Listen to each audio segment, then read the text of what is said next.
Black Creative Intelligence presenta.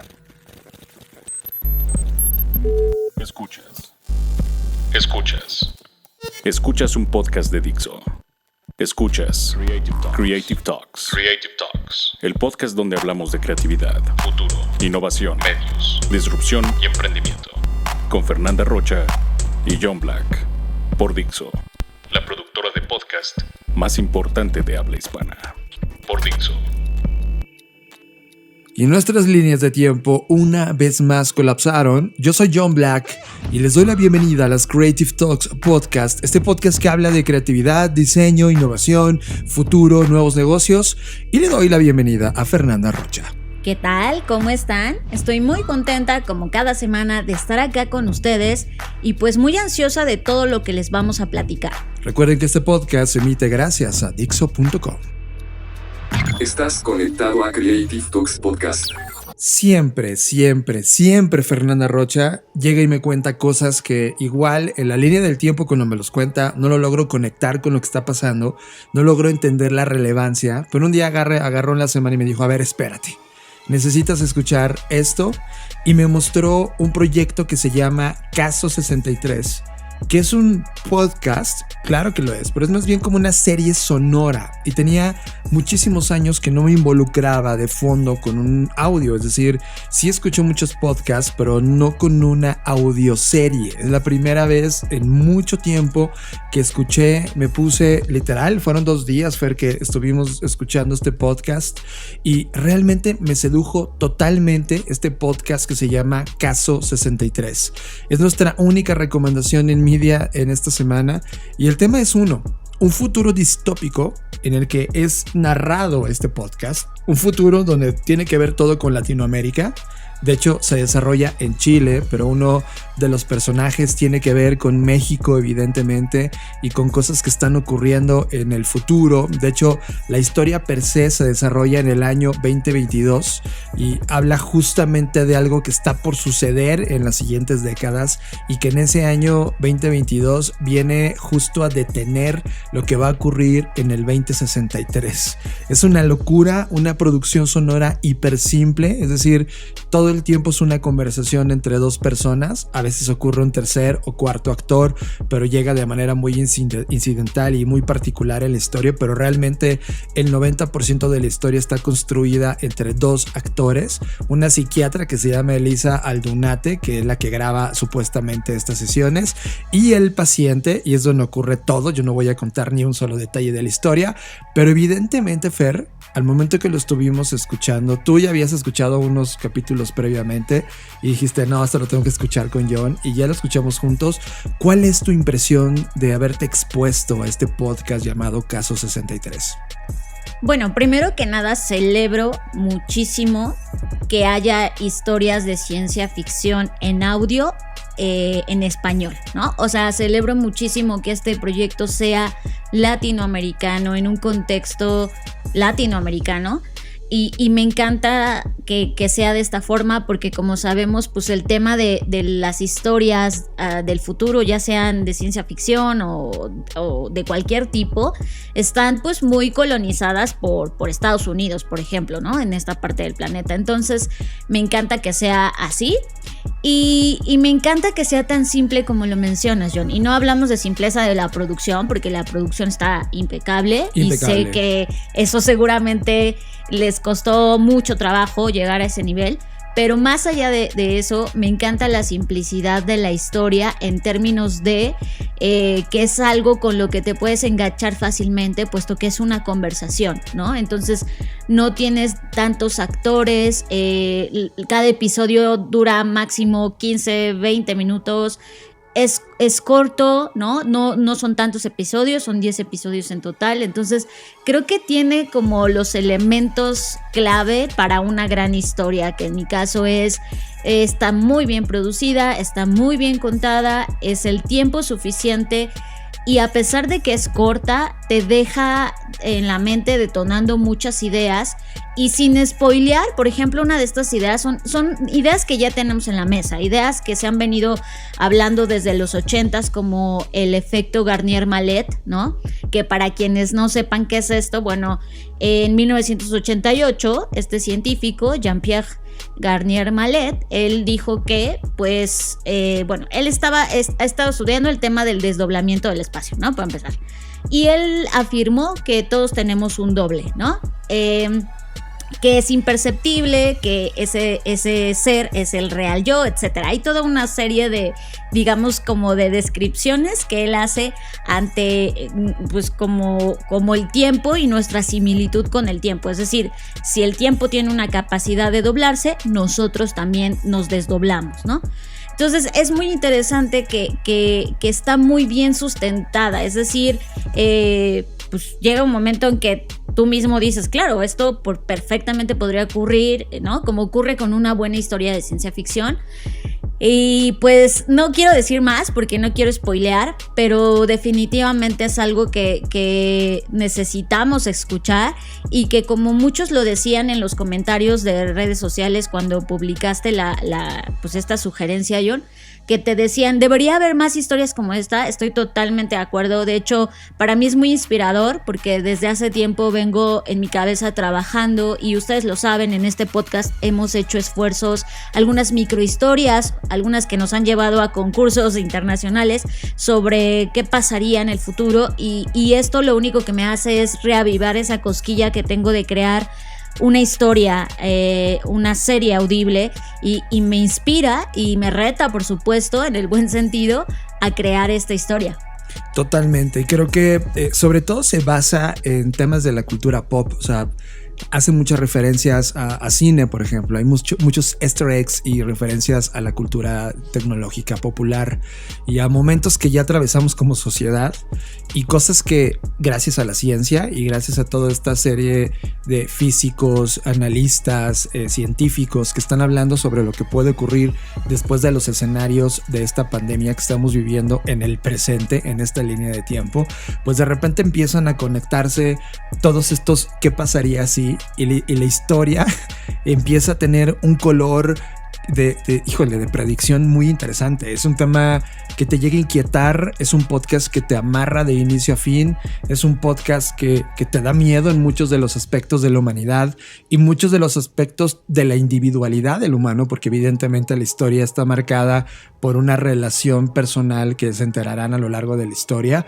pero que en definitiva esto me encantó, el haber iniciado este primer mes del 2021 con fuera de una pantalla, estar escuchando el audio y tener este sonido de los acontecimientos entrando por este sistema sonoro de tu cuerpo y procesando esta historia y viajando con los sonidos, las reacciones, el diálogo.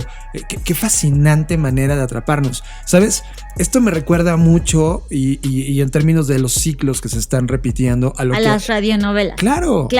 Yo también me sentí, o sea, obviamente yo no viví en los 40s, pero pude transportarme a ese momento. O sea, aunque es una historia del futuro, también te hace reflexionar justo esto, John, sobre los momentos que como humanidad hemos atravesado cíclicamente, y el hecho de regresar a ciertas tecnologías que juraron y perjuraron que iban a desaparecer, y que por supuesto no fue así, y ahora en este contexto menos, como el radio o estos medios audibles.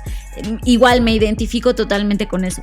Creo que estamos llegando a la época de oro del storytelling y las narrativas, y no importa qué plataforma inventemos, y creo que en el podcast antepasado hablábamos de esto, en esta fogata en donde estábamos sentados narrando y diciendo que no importaba qué tecnología, en el fondo eran las historias que nos contábamos. Pues una vez más regresamos a un formato de historias que en la XCW, que es una historia de radio que está ocurriendo en México y que es una parte importante de la historia sonora de este país y Latinoamérica, ocurrían historias narradas efectivamente por actores enfrente de un micrófono que sí te terminaban transportando sonoramente hacia esos lugares en donde las historias estaban ocurridas. Y en este proyecto, en este podcast que es exclusiva para Spotify, lo cual también me emociona porque eso me deja entender que hay una inversión importante en este tipo de producciones y Caso 63 es una de las primeras narrativas, de lo cual va a seguir explotando y me encanta porque esto también es una oportunidad para la gente que está haciendo contenidos de forma independiente, otro espacio más para contar historias. Me encanta porque conecto todo esto y veo cómo este rescate sonoro del pasado está infectando el presente y también aventándolo hacia futuro. Caso 63, en verdad, si no has escuchado este Spotify, esta sesión, puta, o sea, acabando este podcast, ve, búscalo. Busca Caso 63 y creo que vas a tener enfrente una historia que te va a mover todo. Informe de ingreso, paciente NN, número de ficha clínica 63. Diagnóstico, psicosis paranoide, presenta ideaciones y pensamientos delirantes que se organizan en la idea central de que proviene del futuro. Doctora Elisa Aldunate. Un enigmático paciente NN. Diga su nombre y su edad. Me llamo Pedro Reuter, tengo 39 años. Diga, por favor, para el registro de dónde viene. Vengo del año 2062. Año 2062. Una misión en el pasado. Debo evitar que ella haga algo. Tengo que evitar que tome un avión. Para cambiar el futuro de la humanidad. En el futuro no tenemos nada. ¿Tiene miedo, doctora? ¿Qué cree usted? Caso 63. Creer es solo cuestión de tiempo. Escúchala gratis en Spotify. Pregúntemelo. ¿Qué cosa? Pregúnteme cómo se acaba el mundo. Tema de la semana. Este es el tema que nos robó totalmente la atención. Tema de la semana. Durante mucho tiempo, la palabra improvisación se ha utilizado y está relacionada con la práctica de hacer las cosas al aventón, ¿no? Es como improvisar, pareciera que es como hacer actos malabaristas que salen como de la manga o de la mente y funcionan para poder resolver algún tipo de problema o situación en un contexto determinado. Sin embargo, en términos de creatividad, la improvisación cada vez se está tomando con más seriedad, dado que el mundo en el que estamos está, ya lo saben ustedes, en constante cambio, en constante movimiento, en constante transformación, y pues requiere que nosotros desarrollemos ciertas habilidades de reacción y ejecución ante estos cambios que, pues, digamos que no avisan, ¿no? Aunque ya vimos que sí avisan porque muestran señales, pero pareciera que son situaciones que emergen de la nada y pues ante eso, tanto las personas como las organizaciones tendríamos que aprender a reaccionar ante estos fenómenos. Una de las cosas que a mí me llama la atención sobre este tema de improvisación es que en los últimos, 2-3 años he visto como cada vez más su incidencia en la literatura tradicional de la creatividad, ¿no? Y creo que eso habla justamente de la evolución que hemos tenido, de la concepción no solo de la creatividad, sino de los conceptos que hay alrededor de ella. Y esto es como lo que dice John sobre la historia de Caso 63, ¿no? Hay cosas que rescatamos de los 40s, que estamos rescatando de tiempos y momentos pasados, que al mezclarse con los nuevos contextos evolucionan en algo más. Tal cual ese es un proceso creativo del cual quizás no estemos conscientes, pero que ocurre constantemente, este fenómeno dialéctico del que ya hemos platicado en otros podcasts y que da pie a nuevas cosas. Lo mismo está pasando con la improvisación y me da mucho gusto que se comience a contemplar más en serio esta habilidad y que se desmitifique que está relacionada con hacer las cosas, como ya lo dije, como que al aventón o al ahí se va, ¿no? Porque la verdad es que no tiene nada que ver, solo que pues como no hemos, digamos que no nos hemos echado un clavado al interior de lo que realmente significa improvisación, pues tenemos esta percepción muy superficial de lo que significa, ¿no? Ahora, hablando en términos de pues quién comenzó a hablar de esto y por qué considero que la improvisación es algo importante. Si analizamos la historia sobre cómo se ha analizado el proceso creativo, pues tenemos bastantes fuentes, ¿no? Desde, Aristóteles, que se ha intentado responder muchas cosas, pero la creatividad como tal, como hoy la conocemos, como palabra creatividad, que también ya hemos hablado que tiene muy poco tiempo en el diccionario, a partir de los 80s para acá, lo cual es muy joven, pues ha habido muchos investigadores alrededor, como Graham Wallace, que hizo la obra The Art of Thought, o el arte de pensar, o el arte del pensamiento. Y me llama mucho la atención porque justo ahí están los orígenes de los procesos creativos actuales, ¿no? Y uno pensaría como que esos procesos creativos como que los inventaron autores de, no sé, de ID o como Tom Kelly o no sé, ¿no? Como que estamos como en el mundo creativo, hay ciertos autores sesgados. sí, exacto, que se han apoderado de la conversación y por lo tanto pues creemos que ese es el origen, ¿no? Pero como todas las cosas, pues nada es nuevo, nada es original. Bueno, sí es nuevo, pero nada es original. Y si le rascamos, pues Graham Wallace ya hablaba de las etapas de la creatividad y él proponía que las etapas de la creatividad eran 4, que era preparación, incubación, iluminación y verificación. Si analizamos los procesos creativos actuales, pues contemplan estos pasos, ya sea más, menos, más alargado, más extendido, con más complejidad, pero en esencia son los mismos pasos. Y creo que esto funciona muy bien cuando tienes el tiempo de seguir los pasos. O sea, sé que suena muy, muy obvio, pero ahorita van a ver a qué voy.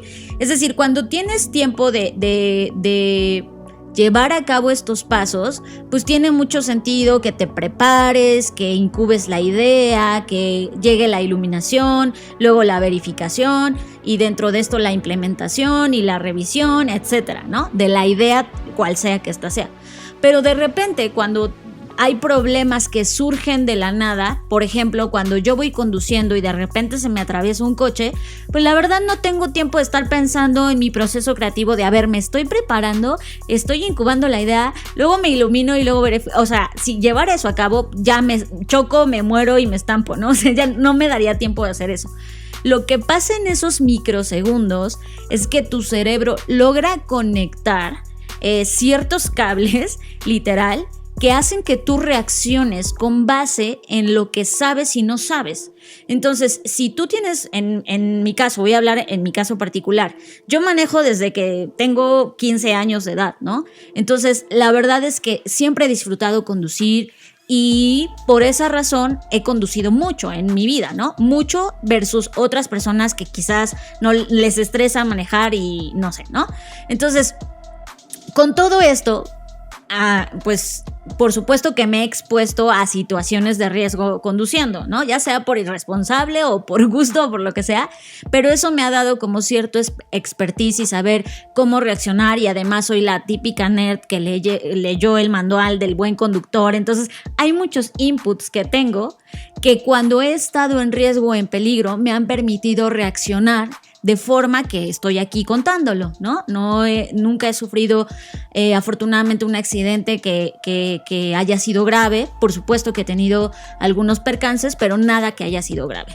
Entonces, eso me da a pensar de, ok, ¿cómo es que reaccionamos en esos momentos? ¿Qué es lo que pasa en nuestras cabezas? Y por supuesto, investigando en esto, me topé con el concepto de creatividad de improvisación. Es decir, que así como existe, por un lado, el proceso creativo tradicional que ya conocemos, por otro lado, hay un proceso que en realidad solo tiene una etapa, o sea, no es un proceso como tal porque solo tiene un paso. Y el paso es generar y ejecutar la respuesta al mismo tiempo.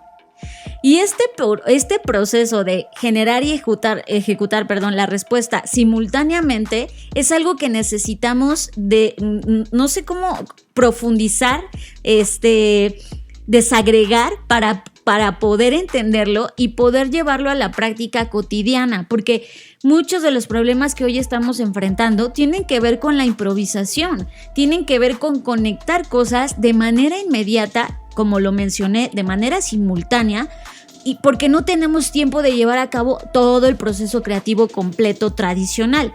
Por cierto, ante esto, este proceso creativo tradicional se conoce como creatividad compositiva. Entonces tenemos dos elementos, la composición y la improvisación, donde la composición es el proceso tradicional y la improvisación es este nuevo proceso del que les estoy hablando. Creo que la palabra improvisación es una palabra súper negativa para el mundo de las compañías.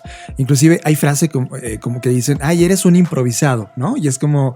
Sí, como que es un adjetivo calificativo negativo. Sí, pareciera que improvisado es no preparado, ¿no? Alguien que no sigue procesos, alguien que no está listo para hacer las cosas como todo el mundo dice que lo hace. Y realmente cuando tú hablas de esto frente a una compañía que está buscando llevar innovación, lo primero que te dicen es cómo proceso la innovación y no hay tal cosa.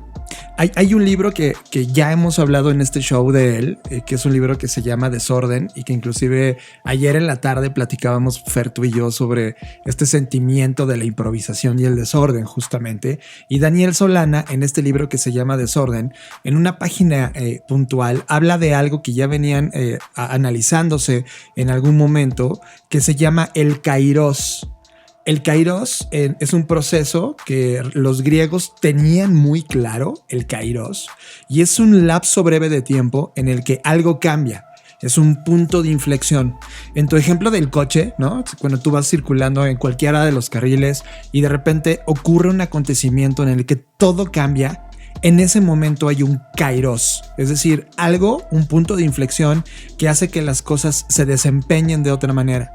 De tal manera que ese instante, ese kairos que te está ocurriendo y que te ocurre en cualquier fase de la vida, o sea, en una compañía el kairos es el COVID-19, ¿sabes? Sí. Entonces, ¿cuántos kairos están ocurriendo ahora mismo en este momento en tu vida y en las compañías? Los griegos decían que el kairos en este instante de cambio era prácticamente un instante de oportunidad. Y entonces los antiguos griegos también reconocían algo que se llamaba metis, que la metis es lo más profundo de la creatividad. Es decir, si analizamos la historia de la creatividad, es su ancestro. Es el ancestro. El metis es esta capacidad humana de poder reaccionar creativamente a algo. Entonces, para los antiguos griegos, metis y kairos estaban relacionados. La metis es esta inteligencia, porque lo ven como una inteligencia, que aprovecha constantemente las oportunidades o el cambio. Y el kairos justamente son estas oportunidades o cambios. Eso llevado a lo que tú llevas analizando, evidentemente las compañías que han venido procesando solamente cosas, siguiendo un largo camino de creación, casi como si fueran una fábrica, no desarrollaron estas habilidades de desorden, estas habilidades de metis y kairos, porque nadie lo estaba estudiando y hoy son absolutamente relevantes, Fer.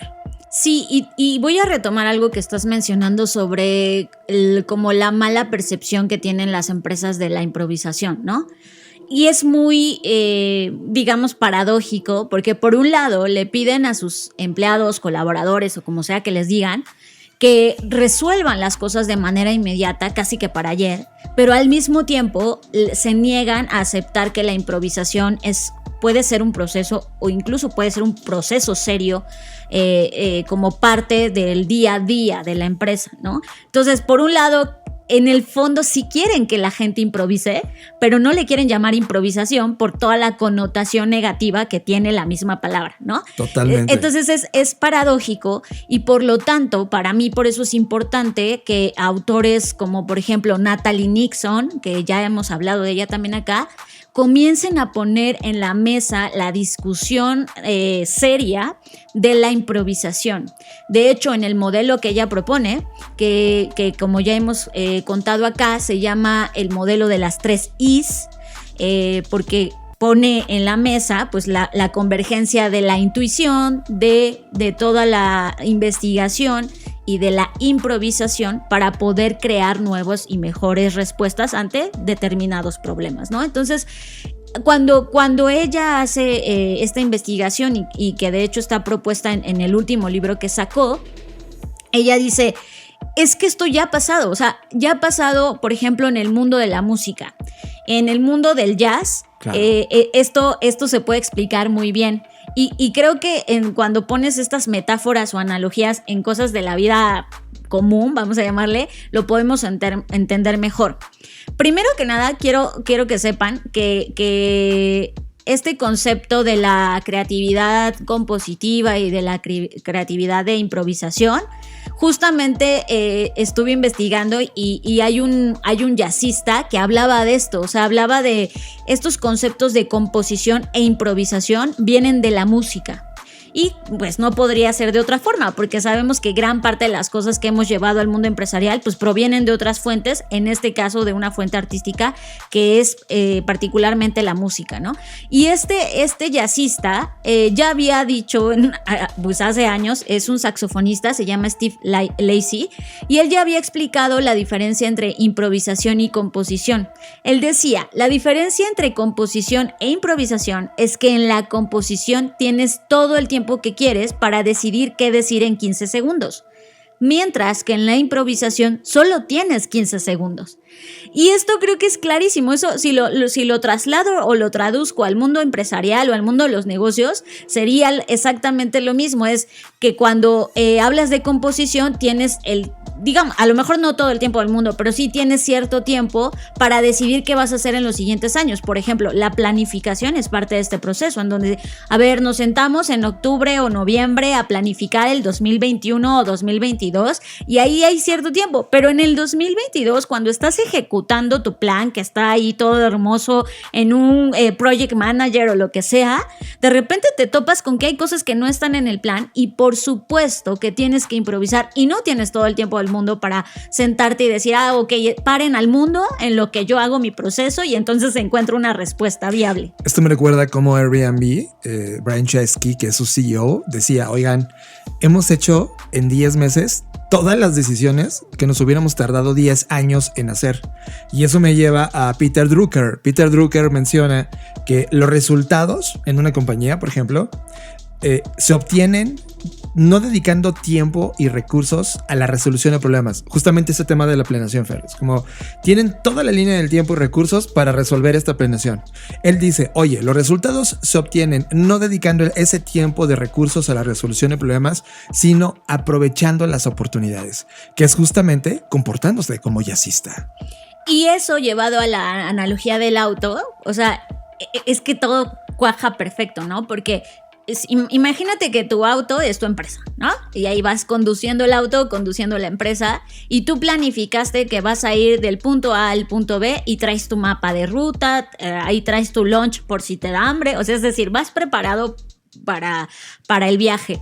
Pero de repente en el camino surgen cosas, ¿no? A lo mejor hubo un accidente o tú mismo te involucras en un accidente, y no es que vas a parar todo el mundo como que a ponerle pausa y decir, ay, déjame leer el manual a ver qué tengo que hacer ahora. Tienes que reaccionar. Y aquí hay algo importante que es clave para la improvisación y que tiene que ver con todo lo que incluso Peter Drucker dice. Para que tengamos buenos elementos de respuesta, es decir, podamos hacer una buena improvisación, por supuesto que hay que tener un buen bagaje de cosas.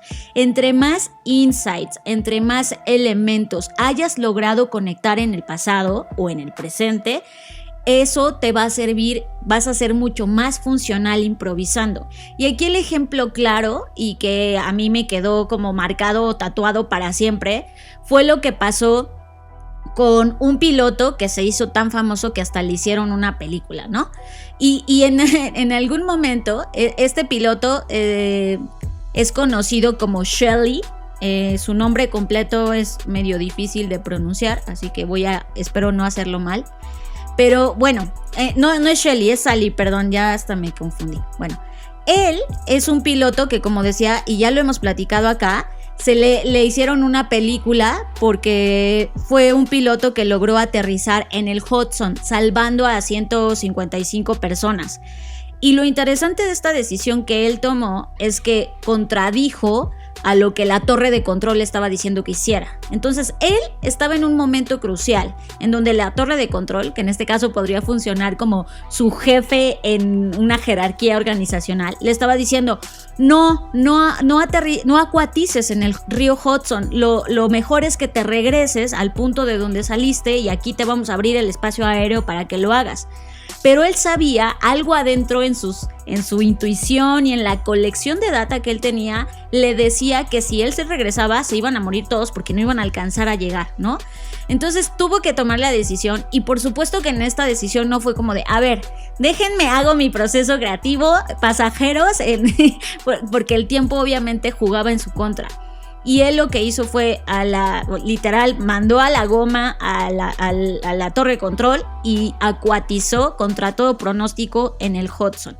Entonces, hace un par de años tuvimos la oportunidad de platicar con Sully, bueno, su nombre real es Chesley Sullenberg, por eso le dicen Sully por su apellido. Y él dijo una de las frases que me impactó para siempre y fue: me tomó 20 años improvisar en un par de minutos. ¿Qué quería decir eso? Pues todo lo que estamos hablando en este momento es si él no hubiera estado preparándose constantemente, porque a los pilotos constantemente los someten a pruebas de estrés, a pruebas incluso físicas, etcétera, ¿no? No es como que cualquiera pueda pilotar un avión. Y además el conocimiento que él tenía de otros incidentes o percances menores que había tenido que resolver a lo largo de toda su carrera en el cielo. En las olas vuelo, ¿no? Exacto. De repente todo eso colisionó para que él pudiera tener la certidumbre en medio del caos de saber qué hacer, aunque eso contradecía en ese momento a la torre de control, que era la máxima autoridad, ¿no? Entonces él asumió el riesgo, él asumió ante esta crisis decir, no, porque yo estoy seguro de que esto va a poder funcionar. Ahora, ¿pudo salir mal? Por supuesto que pudo salir mal, y de hecho él estuvo bajo investigación y durante un tiempo pues no pudo volar porque pues estaba no detenido, pero sí estaba en un juicio en donde lo interesante del juicio es que sometieron esta situación a unas pruebas algorítmicas computadas en donde la máquina nunca tomaba esa decisión. La máquina siempre tomaba la decisión original o la buena decisión, que era regresar al punto de origen, pero extrañamente, regresando al punto de origen, los mismos sistemas computados arrojaban que el avión se estrellaba. Entonces, ¿cómo es que Sully logró hacer esto? Pues justo esto, con esta colección que él tenía de horas vuelo, de experiencia, y de repente todo colisionó para que él pudiera dar una respuesta improvisada, entre comillas, en ese momento. Justamente el Kairos fue la falla, ¿no? del avión. Claro. Y su metis fue aprovechar esa falla para poder romper todo lo que estaba planeado, romper todas las leyes de lo que estaba planeado y poder resolver el problema. De hecho, esto llevado a un tema evolucionista, Fer, y sobre todo si vemos la evolución de las especies, veamos cómo ha evolucionado el ser humano en esta hipótesis evolucionista, y lo vemos como una línea, ¿no? Es como, pasamos de tal homo no sé qué al homo no sé cuál, ¿no? Y de repente, pum, el humano. Pero en realidad, la línea del tiempo no es una línea, es un paralelismo. Los cambios, las adaptaciones, las mutaciones se producen en distintos individuos de la población de forma simultánea. Que es justo de esa simultaneidad de la que hablo. Cuando improvisas, como no tienes tiempo de llevar a cabo un proceso, simultáneamente estás pensando, creando y ejecutando. Exacto. Pensando, creando y ejecutando. Y de así, repente, así se comporta la naturaleza. O sea, el humano no vivimos en un lugar que no sea la naturaleza. Vean ahora lo que está pasando con el virus. Todos tenemos COVID-19, pero hay una variante en Brasil, hay una variante en Reino Unido, hay una variante en África, toda de forma simultánea al COVID-19. O sea, no es como que, acabó el COVID, inicia el COVID-20. Ocurre en distintas líneas, en la misma línea del tiempo. Por lo tanto, la evolución no es en serie. Por lo tanto, nosotros hemos evolucionado en paralelo. Los cambios, estas adaptaciones, estas mutaciones ocurren al mismo tiempo en la misma línea del tiempo evolutiva de esta especie o de este virus, por lo tanto, de la creatividad. Por lo tanto, toda la creatividad es un proceso que sucede de manera desordenada, en paralelo, en medio del caos, y ese es justamente su éxito. Desde luego, todo lo que hemos pensado como compañías, todo lo que hemos pensado como diseño, la misma naturaleza de la artificialidad de estas cosas que nos hemos creado compañías que entienden el éxito y el trabajo y la creatividad de forma lineal, de forma en serie. Pero justo esta razón o motivo por el cual tenemos esta percepción de las cosas, es decir, de creer que son lineales, es porque así nos las cuentan. O sea, si ahorita voy aquí a los libros que tenemos a la mano y reviso las biografías de Elon Musk, de Steve Jobs y de quien sea, la historia está contada secuencialmente y como si fuera una especie de, como hizo esto, dio resultado esto. Pero en realidad está contada así para beneficio del autor y de quien lo lee, ¿no? Para que sea entendible, para que la historia tenga una secuencia y un sentido. Pero en realidad, si alguien se atreviera a contar como la verdadera historia, sería una historia sin sentido, porque estarían ocurriendo cosas de forma desordenada, simultáneas, y entonces eso en una narrativa no se entendería tan bien como el hacer una biografía secuencial. Claro, caóticas. Siempre hemos criticado a la academia, por ejemplo, pero tanto la academia como la ciencia, como los métodos, narran historias del pasado que no necesariamente se ajustan a la realidad del presente. Como tú dices, el éxito de cualquier persona, el método Steve Jobs, el método Elon Musk, que seguramente son libros que están allá afuera o lo estarán con Elon Musk, no es que narren, o sea, no hay una fórmula dentro de esta secuencia lógica, no es lineal. Nosotros aprendimos la linealidad producto de la revolución industrial. Estos procesos de trabajo secuencial, estos procesos de líneas de producción, era el pensamiento de las fábricas del siglo XIX. Hoy debemos cuestionarnos si estas líneas de producción ajustan a lo que hoy está pasando realmente. Si una empresa requiere creatividad o innovación, en verdad necesita romper las estructuras secuenciales para permitirse ordenar el caos. En síntesis, John, creo que lo que tenemos que hacer es aceptar, o sea, ojo, aquí no estoy diciendo que de tajo el modelo tradicional de creatividad es horrible y que lo tiren a la basura, no, sino que podamos coexistir con ambos procesos. Sí hay cosas que por supuesto y está muy bien que las planifiquemos y que las hagamos, porque hay una parte de nosotros que funciona así, porque nos hemos construido un mundo que funciona así, y pues ni modo, ahí está, y tenemos que convivir y coexistir con eso, que es la parte de la composición. Pero al mismo tiempo tenemos que darnos oportunidad de dar cabida a la improvisación, como lo hace un músico. O sea, un músico se basa y aprende cosas de composición y la historia de la música y cómo funciona, etcétera. Por supuesto que lo hace, pero al mismo tiempo se da permiso de improvisar, de hacer sus propios acordes, de dejar salir a ese músico que lleva dentro, ¿no? Y que está experimentando y que está explotando y que está haciendo, no sé, cosas con otros, colaborando, etcétera. Lo mismo, esa misma actitud deberíamos tener dentro de las organizaciones. Y para quien quiera profundizar más en este tema, que por supuesto es muy, muy, muy largo, muy exhaustivo, recuerden que tenemos en la blackci.rocks, que es la Black Creative Intelligence, diferentes artículos, entre ellos está justo de la importancia de la improvisación, para que puedan, como lo menciono, profundizar en el modelo, explorarlo y pues probarlo y compartirnos si funciona o no funciona, qué piensan ustedes, cómo ustedes creen que la improvisación podría ser incluida en los procesos tradicionales, digámoslo, de las organizaciones. Y pues espero que lo disfruten muchísimo, porque creo que es un gran tema que podemos todos pues no solamente construir, sino también probar, porque de manera en que entre más personas estén probando nuevos modelos y retando a los anteriores, creo que es ahí justo cuando se dan estos temas de evolución. La crisis que vivimos fue provocada por la irrelevancia del valor y la obsolescencia tecnológica de nuestros líderes de compañías, potenciada por un mundo de alta velocidad en donde la innovación es la genética que mueve los engranajes.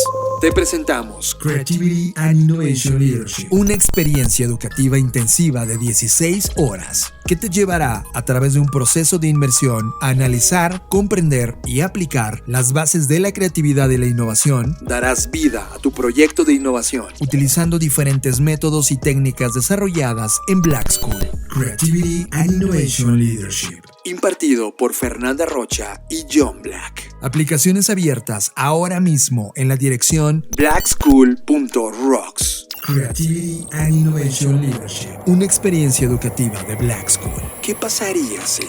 What if?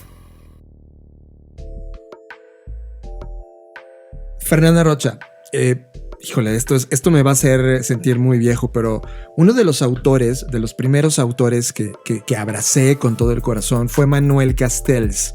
Es un sociólogo que ha escrito una cantidad de libros maravillosos, entre ellos La Galaxia Internet, La Sociedad Red, que explicaban desde el punto de vista sociológico lo importante que era la llegada de Internet a finales de los 90s y lo que se podría construir en una red que nos permitiera conectar ideas y que toda la sociedad pudiera intercambiar en una nueva plataforma, en un nuevo tipo de sociedad donde sociológicamente a él le parecía hiperrelevante y todos los fenómenos que esto iba a producir.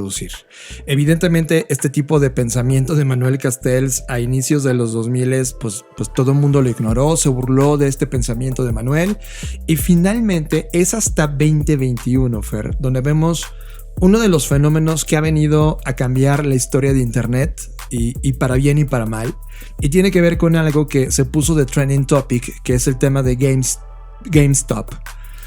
Voy a explicar qué es GameStop para la gente que no tiene idea de cómo entrarle al tema. Lo voy a hacer muy simple. GameStop era como un Blockbuster. Era una tienda, un lugar para geeks, para nerds, pero especializado totalmente en videojuegos, ¿ok?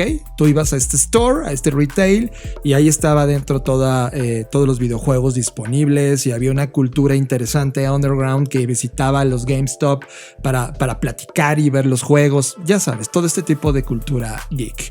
Lo cierto es que sabemos que así como Blockbuster ya no existe en este momento, o bueno, solo existe como una visita turística para recordar los 80s, 90s, pues ahora GameStop había perdido esta atracción de valor en la bolsa. Y sinceramente, o sea, estaba en la decadencia. Es decir, era una compañía que iba de salida, que estaba prácticamente entrando en puntos de quiebra, y esto empezó en un tema de especulación de bolsa, porque hay compañías que compran ciertas acciones cuando una compañía ya está en la quiebra, y mientras más pierde tracción, ellos ganan más, ¿no? Entonces, esto fue discutido en uno de los foros de una comunidad que a ti te apasiona, Fer, que se llama Reddit. Cuéntanos más de Reddit para las personas que lo están contando por primera vez y se topan con este término por primera vez. Bueno, hay muchas redes, digamos, como underground, lo voy a decir así, que siempre han estado ahí y que me encanta porque son como redes que pareciera que funcionan como cualquier otra red social, donde la gente comparte temas de interés y pues ponen ahí sus comentarios y se quejan y se comparten, normal, como cualquier red social, ¿no?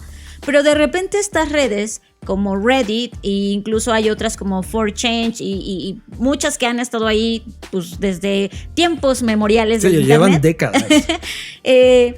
Pues de repente surgen movimientos que salen del mundo digital y que se convierten en problemas o soluciones, como se quiera ver, para el mundo real, ¿no? Para el mundo pues, ya del sistema capital como tal. Entonces, este fue justo lo que ocurrió. Como bien decías, John, la forma en la que funciona Reddit es que tú puedes crear como tópicos o temas y ahí la gente puede pues disfrutar esos tópicos en particular. Entonces en esos grupos no se habla de otra cosa más que del tema central. En este caso el tema central pues era Wall Street Bets. Así es, que era una comunidad de 2.8 millones de usuarios. O sea, esa comunidad pequeña que estaba en Wall Street Bets era de 2.8 millones. O sea, es una brutalidad. O sea, en Europa esto es un país, ¿sabes? Sí. Y esa comunidad de foreros, así le podemos decir, foreros de Reddit, porque están en estos foros, empezaron a hablar sobre, oye, ¿y qué les parece? Porque además no son gente de 40, 60 años, Fer, son chavos entre 20 y 30 años. Bueno, hay de todo, pero sí, esa es la mayoría de la población. Hicieron un análisis de esta red y esa era la edad, entre 20 y 30 años, o sea, de este foro llamado Wall Street Bets. Y ellos estaban muy en contra de cómo Wall Street ha venido tomando estas decisiones. De hecho, también se sumó alguien de TikTok que se llama Roaring Kitty, que dijo, a ver, si sumamos a todos ustedes 2.8 millones de usuarios y mi audiencia en TikTok, podemos comprar acciones de esta compañía que ya nadie pela, pero que la queremos mucho, llamada GameStop, para hacerla subir en el precio en bolsa. Y salvarla de la bancarrota, que ese era el objetivo principal. Y pegarle a los especuladores de Wall Street. Ojo, este capítulo es como la entrada al Capitolio, ¿saben? Es igual de importante, solo que aquí no hubo fuego. Hay crisis económica de parte de los especuladores de Wall Street. Esto podría ser los nerds contra Wall Street, sería el capítulo. Sí, y que justo es ganarle a alguien, al dueño del juego con su propio juego, ¿no? Exacto. Y lo que hicieron fue, entre todos, empezar a meterle dólares individuales. No es como cuando de repente llega una gran compañía y especula por el valor de acción de una compañía y la infla y la pone en una burbuja y entonces ellos ganan dinero artificial de esta forma sintética de brindarle valor a una compañía. Aquí teníamos a cientos o miles de personas metiéndole lana real a una compañía de forma individual. Hay quien ponía $600, hay quien ponía $500 y lo que ocurrió es que entre el lunes y el día de hoy, es decir, más bien el lunes y el miércoles, hoy es jueves, esto se había inflado 400% en el valor de la compañía. Y esto fue un tema interesante porque, fíjate, te voy a explicar. En 2007, esta compañía, que estamos hablando que es GameStop, su acción costaba $62. En marzo del 2020, es decir, casi un año, de estos $62, hoy solamente costaba, bueno, en ese momento, $3.50. O sea, la compañía ya estaba en un punto de quiebra brutal, pero producto de esta burbuja que ellos inyectaron, ya costaba de nuevo $160. Esto fue un movimiento que consiguió, sí salvar a esta compañía, aunque ahora mismo, una vez que ya crearon esta burbuja, el acto seguido es que va a caer la burbuja, pero en el camino se reventaron a la compañía que se llama Melvin Capital, que es este tipo de compañías especuladoras que inyectan o compran acciones en una compañía que va de salida para hacer dinero, y ellos están en contra de esta obsolescencia operativa de Wall Street. ¿Qué sucedió con esto? Nos enseñó el poder de la sociedad red que justamente hablaba Manuel Castells. Por eso hablaba de Manuel Castells al inicio de, oigan, la sociedad red es algo brutal, importante, y si se democratiza el acceso a todo, vamos a tener fenómenos sociales brutales. ¡Boom! Que ya pasó con TikTok, por ejemplo, cuando sabotearon este evento de Trump, ¿no? O sea, claro, estos fenómenos de la gente que se pone de acuerdo para hacer X y acción, pues parecen inverosímiles porque dices, ay, estas personas qué van a hacer, pero cuando son millones y todos lo hacen al mismo tiempo, pues obviamente provocan fenómenos como este. Es como esta teoría que hay de que si todos los seres humanos del planeta brincáramos al mismo tiempo, lograríamos mover o desviar a la Tierra de su eje, ¿no? Es justo eso, pareciera que de manera separada, pues no un ser humano promedio no podría mover en este caso a la industria de la especulación, pero de repente un grupo de seres humanos que lo hacen al unísono, por supuesto que afectan y golpean el sistema. Elon Musk inclusive publicó esto en su Twitter y esto se encendió más. O sea, Elon Musk como que dijo, ¡ah! Que arda Wall Street. Y sucedió, ardió Wall Street. ¿Qué está pasando ahora mismo? Hay un regulador de la bolsa estadounidense, claro está, y se está abriendo una puerta de investigación para entender el fenómeno de lo que acaba de ocurrir, el caso GameStop, que esto es una anomalía en la red. Justamente hablando de toda la parte creativa del inicio, Fer, este momento es el kairos. Esto que está ocurriendo con GameStop es el kairos de algo llamado Wall Street. Y esto que está ocurriendo, realmente en la mesa pongo dos temas importantes. El primero, lo que son capaces de hacer grandes grupos de personas con intereses determinados, y esto es algo que en potencia es Internet per se, desde algo más o menos asequible para una gran acción coordinada como el cierre de cuenta de TikTok de alguien que ha abusado de alguien más, o esto que tiene que ver con un cambio en la ideología o un desnudar lo mal que está construido el pensamiento monetario detrás de Wall Street. Y la segunda, algunos analistas de ciberseguridad, al ver este acontecimiento, acaban de elevar las banderas rojas diciendo, oigan, ¿qué creen? Esto que está ocurriendo, y ya van dos acontecimientos en esta línea del tiempo, el primero en Estados Unidos y el Capitolio, ahora Wall Street, dos eventos, significa que necesitamos entender la palabra ciberseguridad. porque ahora resulta que el BTS, ¿te acuerdas de esta banda coreana? Ok, el BTS Army, que son todos estos fans detrás de BTS, ahora mismo podrían ser considerados como una amenaza de seguridad global digital, ya que tienen mucho más popularidad y poder que cualquier estado o nación. Imagínate ahora mismo que la BTS Army, BTS se suba a la bolsa y cada uno compra una acción. ¡Pum! Creaste en Google. ¿Te das cuenta del poder? No estoy exagerando. Si quieres acercarte al pensamiento de Manuel Castells y leer sus libros, búscate La Galaxia Internet o la de Sociedad en Red, que me parece absolutamente brutal. Y por otro lado, o sea, quien no le quiera entrar desde el punto de vista de leer un libro o estudiar, también hemos tenido historias de ciencia ficción, o bueno, historias, vamos a dejarlo ahí, que hablan de estos temas. Por ejemplo, la primera temporada de Mr. Robot. Quien no ha visto Mr. Robot, este es un buen pretexto para hacerlo. Justamente esto que está pasando parece un live action sacado de la primera temporada de Mr. Robot. Habla de esto, de este golpe al sistema, jugando las reglas del sistema. También está otra película que de hecho ganó un Oscar y que fue también una de las cosas que pensé cuando estaba viendo este tema, que se llama The Big Short, que es una película que narra cómo se generó el tema de la Gran Recesión. Y bueno, ya ustedes la van a ver, que también habla de estos riesgos inminentes que nadie contempla y que todo el mundo se asombra y se asusta cuando la propia bolsa ha jugado juegos más sucios, ¿no? Y habla justo de todo esto. Y creo que cuando lo ves en una serie o en un programa o en algunas cosas de ficción, puedes acercarte mejor y darte cuenta que estas historias de alguna forma u otra se están haciendo realidad en este momento con todo esto que está ocurriendo.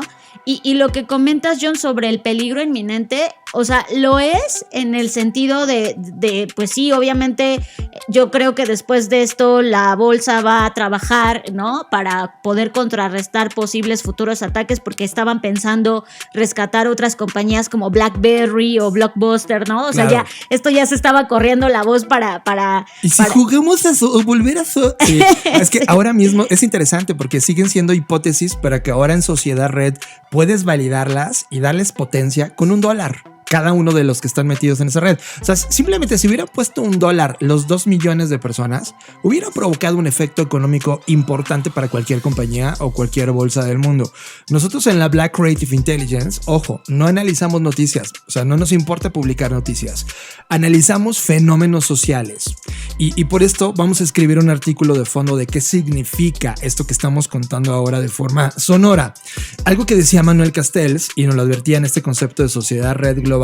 Él decía que las redes globales con alta capacidad de autorreconfigurarse, trascendiendo los límites territoriales, institucionales, a través de estas computadoras conectadas entre sí, esta sociedad red global es una estructura dinámica, altamente manejable por las fuerzas sociales, culturales, políticas y estrategias económicas. Cuando conviertes esto ya en palabras reales, nosotros estamos en México y te das cuenta que, no sé, en la política, en lugar de corregir el seno del ejercicio político y colocar a personas que tiene que ver con un análisis importante en la economía, en la sociedad, en lo estratégico, en lugar de poner esos seres humanos capacitados para dirigir un país, ahora están recurriendo a celebridades de la televisión, de celebridades masivas. Y eso es un peligro para la democracia. ¿Qué está ocurriendo en este momento? Que esta manera de entender el mundo, de donde, se trata de fans, pues ¿qué crees? Una de las amenazas que yo me da mucho coraje leerlo tal cual, pero probablemente una de las nuevas amenazas del siglo XXI es esta sociedad democrática en donde los ejércitos son fans. Cuidado con lo que acabo de decir. Ojo, no lo estoy diciendo en el mal terreno. Yo amo Internet y sigo apostando porque Internet conecta personas con una capacidad intelectual increíble. Pero cuando no, y cuando solamente eres fans, te das cuenta que los fans de Kiko, una celebridad en México que fue parte de uno de los shows de televisión más importantes del siglo pasado, ahora está compitiendo por un espacio político e imagínate la toma de decisiones que va a tener. Pero es que justo este no es un fenómeno tan reciente. O sea, tenemos, por ejemplo, en Estados Unidos a Arnold Schwarzenegger. No me digas que... Claro. Entonces, más bien, el tema aquí es que esto se va a agravar o se puede agravar, ¿no? En y caso se va a agravar. de salirse de control. Que valga la pena mencionarlo, de eso también se trata Caso 63, ¿no? Por eso lo ligamos. De hecho, quiero decir esta frase contundente que literal escribí. Esto que estamos viviendo, este momento de lo que ocurrió con este proyecto de GameSpot, es que es una parte de las tendencias que van a definir el futuro inmediato. Es una nueva división, lo vamos a ver, lo estamos viendo, una nueva división de clase, donde las estrellas, los influencers, los idorus, las celebridades van a adquirir más poder político sobre la población mediáticamente irrelevante, en una sociedad red organizada por clústeres determinados de interés. Y ojo, el interés de los seres humanos ha sido uno a lo largo de la historia: poder. Y si no comenzamos a hablar en verdad de esto de fondo, cuidado, podemos perder a la sociedad como la conocemos el día de hoy a través de una plataforma maravillosa llamada Internet y que ahora está sirviendo, sí, como ejercicio cagado de, uy, ¿y qué pasa si ahora? Sí, está increíble, el qué pasaría si es una hipótesis increíble, pero esto en las manos incorrectas puede ser el crack de este planeta. Y ya solo para terminar y agregando un elemento más a esto que dices, lo relaciono con el tema de WhatsApp y Telegram, ¿no? Que es justamente este tema de la vulnerabilidad en red. Por un lado, por el desconocimiento y la analfabetización digital, sí. y por otro lado, del pensamiento maquiavélico de las propias compañías, ¿no? Así es. En donde, por ejemplo, ustedes saben, en el caso de WhatsApp, mucha gente migró de WhatsApp a Telegram porque era como, hay que huir de este lugar donde nos están robando la privacidad. Y de repente llegan a Telegram y un bot se roba tus datos y la gente dice, pero pues no, que Telegram era más seguro, ¿no?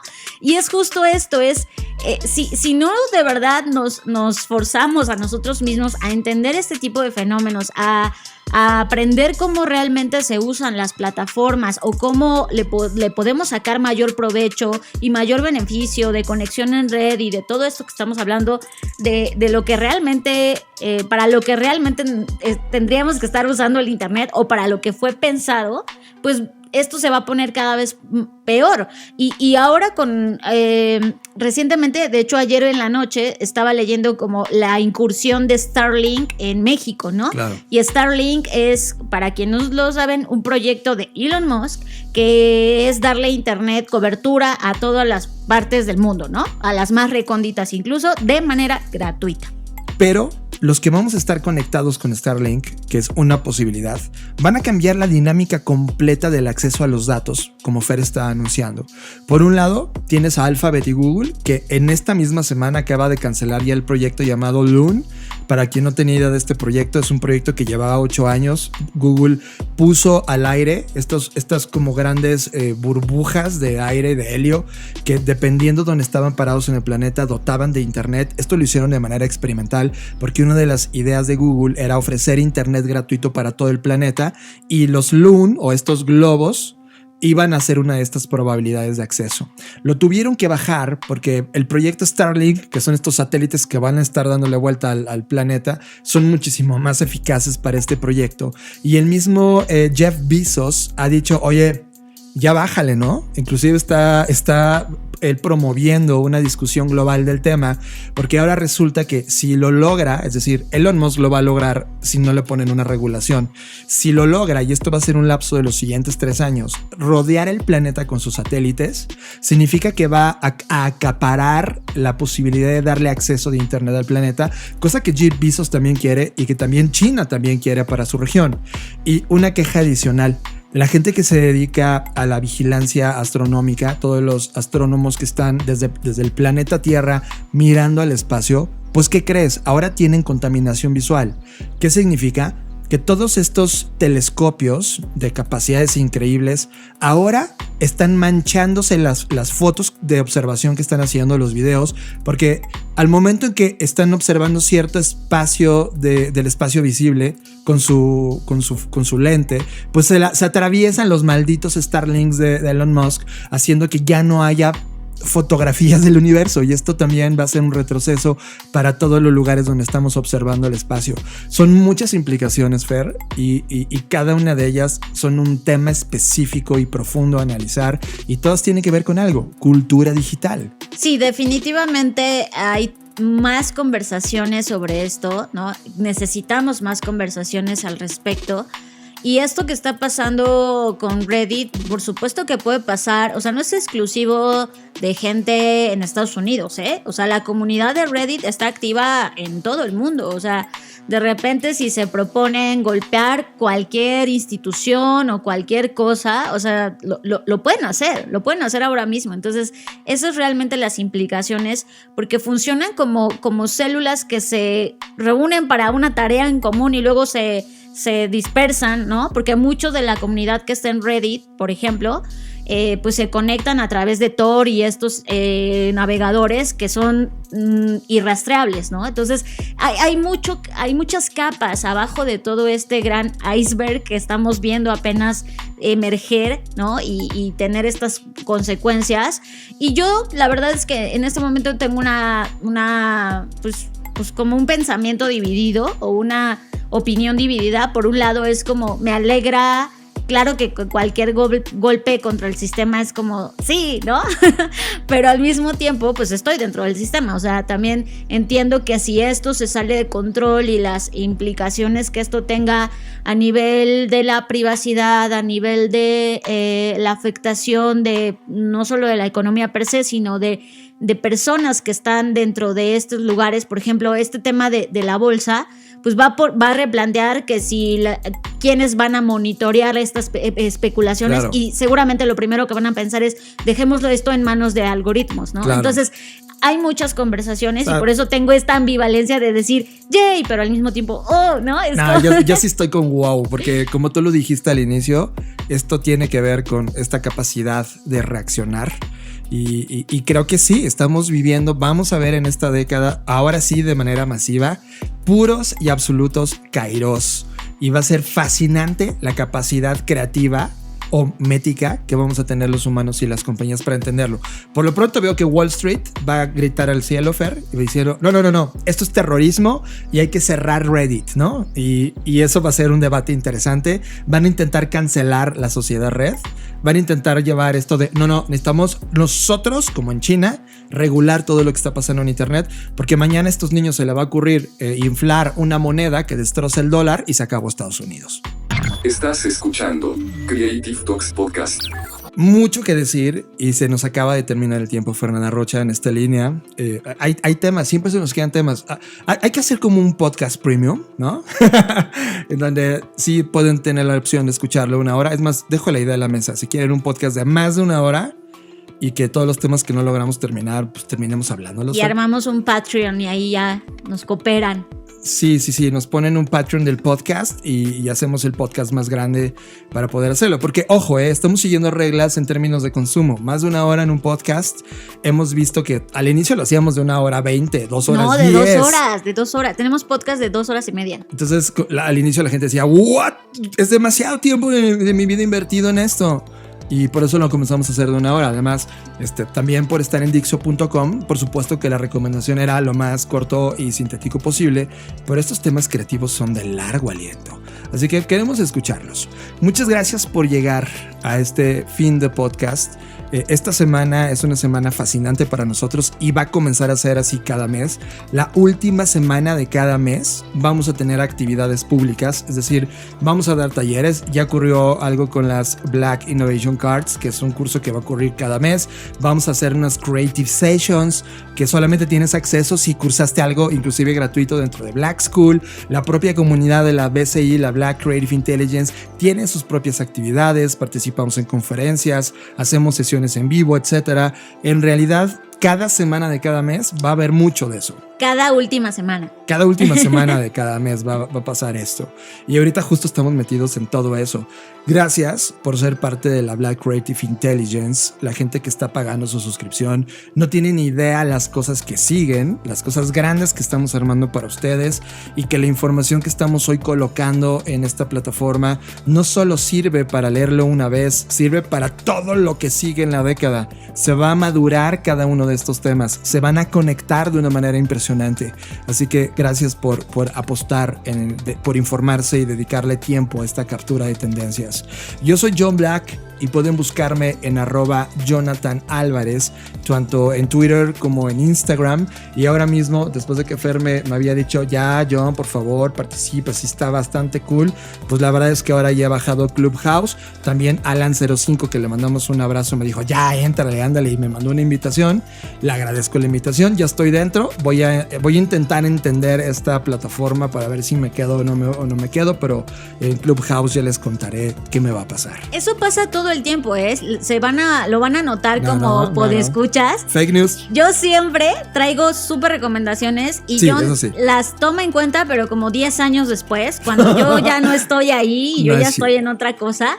Pero así es, hasta que viene alguien de afuera a decirte que lo uses, a ese sí le haces caso. Gracias, Alan, gracias por todo esto, esta discusión que acabas de provocar. Este corte de matrimonio. No es cierto, pero sí es cierto.